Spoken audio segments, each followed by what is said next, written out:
Hello, നമസ്കാരം പ്രിയപ്പെട്ടവരെ. നമ്മുടെ വയനാട് മുണ്ടക്കൈ ചൂരൽമല ദുരിതബാധിതർക്കുള്ള വീടുകളുടെ കൈമാറ്റങ്ങളും നിർമ്മാണങ്ങളും ഒക്കെ ആയിട്ട് വാർത്തകൾ ഇങ്ങനെ നിറഞ്ഞുകൊണ്ടിരിക്കുകയാണ്. സർക്കാർ നിർമ്മിച്ചു നൽകുന്ന വീടുകളുടെ, അതുപോലെ മുസ്ലിം ലീഗ് ഇതിനോടകം നിർമ്മാണം പൂർത്തീകരിച്ച വീടുകളുടെ ഒക്കെ കൈമാറ്റങ്ങളുടെ തീയതികളൊക്കെ പ്രഖ്യാപിച്ചിട്ടുണ്ട്.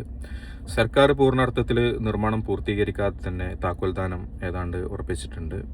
ഈ മാസം 28-ന് മുസ്ലിം ലീഗ് നിർമ്മാണം പൂർത്തീകരിച്ച് പൂർണ്ണാർത്ഥത്തിൽ നിർമ്മാണം പൂർത്തീകരിച്ച വീടുകളുടെ താക്കോൽദാനവും താക്കോൽ കൈമാറ്റവും നടക്കുന്നുണ്ട്. അപ്പോൾ ഇതുമായി ബന്ധപ്പെട്ട് ഒരുപാട് പോസിറ്റീവായിട്ടുള്ള വാർത്തകൾ നമ്മൾ കാണുന്നുണ്ട്. അതോടൊപ്പം തെറ്റായിട്ടുള്ള സംഘടിതമായിട്ടുള്ള ചില വ്യാജ പ്രചാരണങ്ങളും നടക്കുന്നുണ്ട്. ഇപ്പോൾ സർക്കാർ 1289 കോടികളാണ് ഔദ്യോഗികമായിട്ട് ഇതുമായി ബന്ധപ്പെട്ട് ദുരിതാശ്വാസ നിധിയിലേക്ക് കളക്ട് ചെയ്തിട്ടുള്ളത്. അതിൽ കേരളത്തിലെ മുഴുവൻ ജനങ്ങളും പങ്കാളികളായിട്ടുണ്ട്, രാഷ്ട്രീയ കക്ഷികൾ പങ്കാളികളായിട്ടുണ്ട്, എല്ലാ നിലക്കും ആളുകൾ സഹകരിച്ചിട്ടുണ്ട്. അതോടൊപ്പം മുസ്ലിം ലീഗിനെ കൊണ്ട് സാധിക്കുന്ന വിധത്തിൽ പണം കളക്ട് ചെയ്ത് വീടുകൾ നിർമ്മിച്ച് നൽകിയിട്ടുണ്ട്. അതിൽ ഒരു പക്ഷേ ഇതുമായി ബന്ധപ്പെട്ട് തെറ്റായ വാർത്തകൾ ബോധപൂർവമായിട്ട് ചില കോണുകളിൽ നിന്ന് പടച്ച് പ്രചരിപ്പിച്ചു വിടുന്നുണ്ട്. നിർമ്മാണം പൂർത്തീകരണം നടക്കുന്നതിന് മുൻപേ ലീഗ് നിർമ്മിക്കുന്ന വീടുകളുടെയൊക്കെ ചിത്രങ്ങളെടുത്ത് താരതമ്യപ്പെടുത്തുക, സർക്കാർ വീടുകളെ താരതമ്യപ്പെടുത്തുക. അതുപോലെ ഇത് ഒരു നിലക്കും സാധിക്കില്ല അല്ലെങ്കിൽ സംഭവിക്കില്ല എന്നൊക്കെ പറഞ്ഞ് ഒരു ഘട്ടത്തിൽ രംഗത്ത് വന്നവർ പോലും ഇപ്പോൾ അവിടെ ചുറ്റുമതിലില്ല, മുറ്റത്ത് കട്ട വിരിച്ചിട്ടില്ല എന്നൊക്കെ പറഞ്ഞ് പുതിയ ആരോപണങ്ങളുമായിട്ടും വരുന്നതായിട്ട് നമ്മൾ കാണുന്നുണ്ട്. ഇപ്പോൾ സംഘപരിവാർ ഇറക്കുന്ന ചില ഫാൾസ് പ്രൊപ്പഗണ്ട സിനിമകളെ പോലെയാണ് KT ജലീലിൻ്റെ ചില ഫേസ്ബുക്ക് പോസ്റ്റുകളൊക്കെ കാണുമ്പോൾ തെറ്റാണെന്നും നുണയാണെന്നും 100 ആവർത്തി അങ്ങേർക്ക് ബോധ്യമുണ്ടെങ്കിൽ പോലും അത് വീണ്ടും ആവർത്തിച്ചു കൊണ്ടേയിരിക്കുക, അത് വീണ്ടും മലയാളികളുടെ മുന്നിലേക്ക് ഇട്ടുകൊണ്ടിരിക്കുക എന്നുള്ളതാണ് അങ്ങേര് ഇപ്പോൾ ചെയ്തുകൊണ്ടിരിക്കുന്നത്. അത് അയാൾ ചെയ്യട്ടെ. KT ജലീൽ പലപ്പോഴും പത്രസമ്മേളനങ്ങളിലും അതുപോലെ പ്രസംഗങ്ങളിലൊക്കെ പറയുന്നത് കേൾക്കാം, ഞാനും മുസ്ലിം ലീഗും തമ്മിൽ വലിയ ഫൈറ്റാണ് എന്നൊക്കെ. സത്യത്തിൽ അങ്ങനെ ഒരു ഫൈറ്റ് ഉണ്ടോ? ഈ വയനാട് വിഷയവുമായി ബന്ധപ്പെട്ട് തുടക്കഘട്ടം മുതൽ ജലീൽ ഈ സ്ഥലങ്ങൾ സന്ദർശിക്കുകയും അവിടെ ലീഗ് ഒരു നിലക്കും അവിടെ വീട് വെക്കാൻ പോകുന്നില്ല എന്ന് ചില ഉറപ്പുകളുടെ അടിസ്ഥാനത്തിലാവാം, അല്ലെങ്കിൽ ഇത് മുടക്കും എന്നുള്ള ചില ആത്മവിശ്വാസത്തിൻ്റെ പേരിലാവാം നടത്തിയിട്ടുണ്ടായിരുന്നു. അപ്പോൾ അത് ലീഗ് ആ വിഷയങ്ങളൊക്കെ ഗൗനിക്കാതെ ലീഗിൻ്റെ നിർമ്മാണ പ്രവർത്തനങ്ങളുമായിട്ടൊക്കെ മുന്നോട്ട് പോയി വളരെ വേഗത്തിൽ വീടുകൾ നിർമ്മിച്ചു. നമുക്കറിയാം, ഈ വയനാട് മുണ്ടക്കൈ പ്രശ്നം സംഭവിച്ചിട്ട് ഏതാണ്ട് 2 വർഷത്തോടായി, അടുത്ത മഴക്കാലം വരുന്നതോടുകൂടി 2 വർഷമായി. ഈ 2 വർഷത്തിനകം തന്നെ ഈ വീടുകൾ നിർമ്മിക്കാനും നിർമ്മിച്ച് കൈമാറ്റം ചെയ്യാനും തരത്തിൽ പാകപ്പെട്ടു എന്ന് പറയുമ്പോൾ ഇതിൻ്റെ ഉള്ളിലെടുത്തൊരു എഫേർട്ട് വളരെ വലുതായിരിക്കും. ചുരുങ്ങിയ കാലം കൊണ്ട് സ്ഥലം കണ്ടെത്തണം, ഒന്നുമില്ലാത്തയിടത്ത് ഒരു വീട് യാഥാർത്ഥ്യമാക്കണം. ഇതൊക്കെ വളരെ പ്രയത്നം വേണ്ട കാര്യങ്ങളാണ്. അതൊക്കെ വളരെ വൃത്തിയായിട്ട് തന്നെ ലീഗ് ചെയ്തിട്ടുണ്ട്. ഒരു നിലക്കും ഇവിടെ വീട് നിർമ്മിക്കാൻ പോകുന്നില്ല, ഇതിൻ്റെ പൈസയെല്ലാം ആളുകൾ തിരിച്ചു വാങ്ങണമെന്നൊക്കെ ആദ്യഘട്ടത്തിൽ ആഹ്വാനം ചെയ്ത ജലീൽ ഇപ്പോൾ ലാസ്റ്റ് പറഞ്ഞുകൊണ്ടിരിക്കുന്നത് ആ ചുറ്റുമതിൽ വലുപ്പം പോരാ, കട്ടക്ക് വീതി പോരാ, കല്ലിന് ഉറപ്പ് പോരാ എന്നൊക്കെയാണ്. അപ്പോൾ ഇത്തരത്തിലുള്ള ചില തെറ്റായ പ്രചാരണങ്ങൾ ഇതിനോടകം നടത്തിക്കൊണ്ടിരിക്കുന്നുണ്ട്. സർക്കാർ വീട് വെച്ച് നൽകുന്നതിനെ ഒരിക്കലും ലീഗുമായിട്ട് താരതമ്യപ്പെടുത്തേണ്ട കാര്യമില്ല, അല്ലെങ്കിൽ അതിൽ ഒരു താരതമ്യമില്ല. ഒന്നൊരു സർക്കാർ സംവിധാനമാണ്, ഏതെങ്കിലും പാർട്ടികളുടേതല്ല. ഇതിപ്പോൾ CPM നിർമ്മിച്ച് നൽകുകയാണെങ്കിൽ വേണമെങ്കിൽ ലീഗുമായിട്ട് കമ്പയർ ചെയ്യാം. ഒരു സർക്കാർ എന്ന് പറയുമ്പോൾ എല്ലാവരുടേതുമാണല്ലോ. അപ്പോൾ ഇതിൽ ഒരു രാഷ്ട്രീയ പാർട്ടി, ലീഗിനോളം പോകുന്ന ഒരു രാഷ്ട്രീയ പാർട്ടിയോടാണോ ഈ സർക്കാർ മത്സരിക്കുന്നത് എന്നുള്ളതാണ് ഇത്തരം പ്രചാരണങ്ങൾ നടത്തുന്നവരോട് ആദ്യം ചോദിക്കാനുള്ളത്. നിങ്ങൾക്ക് കിട്ടിയ 1289 കോടിയാണ്. ലീഗ് ആകെ പിരിച്ചിട്ടുള്ളത് 37 കോടികളാണ്. അതിൽ തന്നെ വളരെ സുതാര്യമായിട്ട് എടുക്കുന്ന ഓരോ രൂപക്കും കണക്ക് പബ്ലിക്കിന് മുന്നിൽ ഇട്ട് വെച്ചിട്ടാണ്. നിങ്ങളുടെ രക്തസാക്ഷി ഫണ്ട് പോലെ ഒന്നുമല്ല. കൃത്യമായിട്ട് ഇത്ര കിട്ടി, ഇത്ര ചെലവഴിച്ചു, ഇത്ര ബാക്കിയുണ്ട് എന്നുള്ളത് പബ്ലിക്കായിട്ടൊരു ആപ്പ് ക്രിയേറ്റ് ചെയ്ത് അതിലൂടെ ആളുകളെ ബോധ്യപ്പെടുത്തിക്കൊണ്ടാണ് മുന്നോട്ട് പോകുന്നത്. അപ്പോൾ ജലീൽ ഇപ്പോഴും ആവർത്തിച്ചു കൊണ്ടിരിക്കുകയാണ്, ലീഗിൻ്റെ വീട് നിർമ്മാണം പ്രശ്നമാണ്, അത് സംഭവിക്കാൻ പോകുന്നില്ല എന്നൊക്കെ പറഞ്ഞിട്ട്. ഇയാളൊക്കെ ഏത് ലോകത്താണ് ജീവിക്കുന്നത് എന്നുള്ളതാണ് മാത്രമാണ് പ്രശ്നം. ഇപ്പോൾ ലീഗിനെ കുറിച്ച് പറയുകയാണെങ്കിൽ ലീഗ് ആദ്യമായിട്ടല്ലല്ലോ വീട് നിർമ്മിച്ച് നൽകുന്നത്.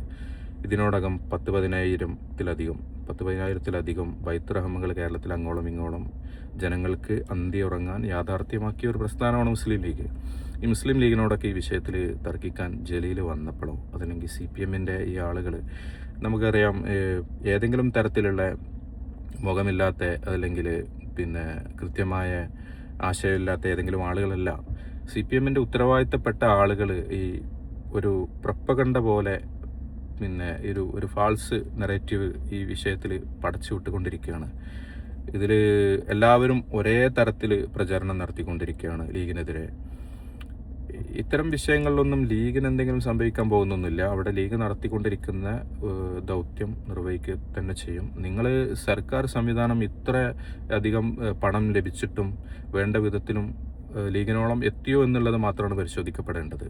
വെറും 37 കോടി കൊണ്ട് 51 വീടുകൾ ഇതിനോടകം പൂർത്തീകരിച്ചു. ഇനിയും ബാക്കിയുള്ള അടുത്ത ഘട്ടത്തിലുള്ള വീടുകൾ പണി നടന്നുകൊണ്ടിരിക്കുകയാണ്. അപ്പോൾ ഇതാണ് അവിടുത്തെ സ്ഥിതിഗതികൾ. പിന്നെ ഇത്രയും സർക്കാർ സംവിധാനങ്ങളൊക്കെ ഉണ്ടായിട്ടും സർക്കാരിന് പോലും അത് പൂർത്തീകരിക്കാൻ സാധിച്ചിട്ടില്ല. ഇപ്പോൾ അടുത്ത വരുന്ന ഫെബ്രുവരി 25-ന് നടക്കാനിരിക്കുന്നത് താക്കോൽദാനാണ്. താക്കോൽദാനം എന്ന് പറഞ്ഞാൽ വീട് വാതിൽ പോലും വെക്കാത്ത വീടുകൾക്ക് താക്കോൽ നൽകിയിട്ട് കാത്തിരിക്കാനാണ് പറയുന്നത്. താമസയോഗ്യമാവാൻ ഇനിയും മാസങ്ങളെടുക്കുമെന്നാണ് അറിയാൻ സാധിച്ചത്. പക്ഷേ മുസ്ലിം ലീഗിൻ്റേത് പൂർണ്ണാർത്ഥത്തിൽ പണി പൂർത്തീകരിച്ച് അവർക്ക് സജ്ജമാക്കിയിട്ടാണ് കൈമാറ്റം ചെയ്യുന്നത് എന്നാണ് അറിയാൻ സാധിച്ചത്. അപ്പോൾ അതിൽ തമ്മിൽ തന്നെ താരതമ്യമില്ല. എങ്കിൽ പോലും ഇതിൽ ആരോഗ്യകരമായിട്ടുള്ള ഒരു മത്സരം ഒരു പാർട്ടിയോടാണെങ്കിൽ പോലും നടക്കുന്നത് നല്ലതാണ്. സർക്കാർ സംവിധാനങ്ങൾ ലീഗിൻ്റെ മുൻപ് കൊടുക്കാൻ വേണ്ടിയിട്ടാണെങ്കിൽ പോലും ലീഗിൻ നിർമ്മാണം വൈകിപ്പിക്കാനുള്ള ശ്രമങ്ങളുണ്ടായി, നടത്താതിരിക്കാനുള്ള ശ്രമങ്ങളുണ്ടായി, കേസിന് പോയി. ഇതൊക്കെ തരണം ചെയ്ത് ലീഗ് രാഷ്ട്രീയ പാർട്ടി പൂർണ്ണ അർത്ഥത്തിലുള്ള ആർജവം കാണിച്ച് അവിടെ ഒരു സഹജീവികൾ പിന്നെ അവർക്ക് വീട് യാഥാർത്ഥ്യമാക്കും എന്നുള്ള ഉത്തമ ബോധ്യത്തിൽ വളരെ പെട്ടെന്ന് യുദ്ധകാലാടിസ്ഥാനത്തിൽ വീടുകൾ പൂർത്തീകരിക്കുകയാണ് ചെയ്തത്. ഇതൊന്നും ഇല്ലാത്ത സർക്കാർ പദ്ധതികൾ ഇപ്പോഴും പൂർത്തിയാക്കാൻ സാധിച്ചിട്ടില്ല എന്ന് അറിയുമ്പോഴാണ് അതിൻ്റെ വ്യത്യാസം മനസ്സിലാക്കാൻ സാധിക്കുക. ഇപ്പോൾ ഈ ഇടതുപക്ഷ പ്രൊഫൈലുകളൊക്കെ ചെയ്തുകൊണ്ടിരിക്കുന്നത് പൂർത്തീകരിക്കാത്ത പെയിൻറ്റിങ് നടന്നുകൊണ്ടിരിക്കുന്ന വീടുകളുടെയൊക്കെ ഫോട്ടോ എടുത്ത് പ്രചരിപ്പിക്കുക, സർക്കാരിൻ്റെ ഏതെങ്കിലും ഒരു വീടിൻ്റെ ഫോട്ടോ പിന്നെ എഡിറ്റ് ചെയ്തിട്ട് ഇതും അതും തമ്മിലുള്ള താരതമ്യം നടത്തുക. അങ്ങനെ താരതമ്യത്തിനൊന്നും അടിസ്ഥാനമില്ല. എല്ലാം ഇരകൾക്ക് വേണ്ടിയാണ് ചെയ്യുന്നതെങ്കിൽ അവർക്ക് എത്രയും പെട്ടെന്ന് അത് യാഥാർത്ഥ്യമാക്കി കൊടുക്കുക, അവർക്ക് താമസയോഗ്യമാക്കി കൊടുക്കുക എന്നുള്ള നല്ല പരിപാടിയാണ് ഇവർ ചെയ്യേണ്ടത്. പകരം ഇത്തരത്തിലുള്ള തെറ്റായ പരിപാടികളിലൂടെ പോകുമ്പോൾ ആളുകൾ നിങ്ങളെ വിലയിരുത്തുകയാണ് ചെയ്യുക. ഒരു രാഷ്ട്രീയ പാർട്ടി, അതും നിങ്ങളുടെ ഭാഷയിൽ തന്നെ പറഞ്ഞാൽ ഫാറൂഖ് പാലത്തിൻ്റെ ഇപ്പുറവും കുറ്റിപ്പുറം പാലത്തിൻ്റെ അപ്പുറമൊക്കെ ഉള്ള മാത്രം ഒതുങ്ങിക്കൂടുന്ന ഒരു രാഷ്ട്രീയ പാർട്ടി, ആ പാർട്ടിയോട് കേരളത്തിലെ ഒരു സർക്കാർ സംവിധാനം ഇങ്ങനെ മത്സരിക്കാൻ വേണ്ടി ഇറങ്ങി പുറപ്പെടുക എന്നുള്ളതൊക്കെ എത്ര കണ്ട് നിങ്ങൾ ആലോചിച്ചാൽ മതി. നിങ്ങൾ രാഷ്ട്രീയമായിട്ട് ഇതിനൊരു മത്സരത്തിലെടുക്കുന്നതൊക്കെ നല്ലത് തന്നെയാണ്. ലീഗിനോട് മത്സരിക്കേണ്ടത് ലീഗിൻ്റെ ചാരിറ്റിയോടാണ്, ലീഗ് ചെയ്തുകൊണ്ടിരിക്കുന്ന ഇത്തരം സേവന പ്രവർത്തനങ്ങളോടാണ്. അതല്ലാതെ ഏതെങ്കിലും തരത്തിലും മുടക്കിയിട്ടോ അല്ലെങ്കിൽ ഫേസ്ബുക്കിൽ പ്രചാരണം നടത്തിയിട്ടോ ഒന്നുമല്ല. ഫേസ്ബുക്കിൽ പ്രചാരണം നടത്തിയിട്ടല്ല ലീഗ് കേരളത്തിൽ മുഴുവൻ അങ്ങോളം ഇങ്ങോളം എല്ലാ മനുഷ്യർക്കും ജാതി മത വ്യത്യാസമില്ലാതെ രാഷ്ട്രീയം പോലും നോക്കാതെ ഇങ്ങനെ വീടുകൾ വെച്ച് കൊടുക്കുന്നതൊന്നും. അപ്പോൾ ഈ വിഷയങ്ങളാണ് ഇടതുപക്ഷ സുഹൃത്തുക്കൾ മനസ്സിലാക്കേണ്ടത്. നിങ്ങൾ ഇപ്പോൾ പ്രവർത്തിച്ചു കൊണ്ടിരിക്കുന്ന യന്ത്രം താൽക്കാലികമായി നിർത്തിവെക്കണം.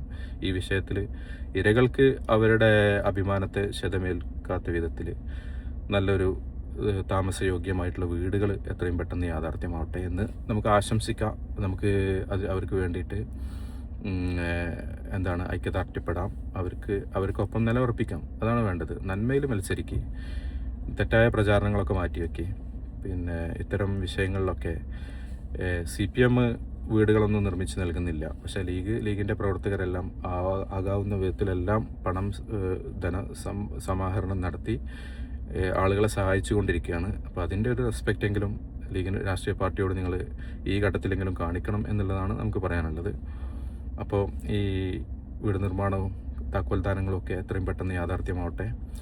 എല്ലാവർക്കും ശുഭദിനം.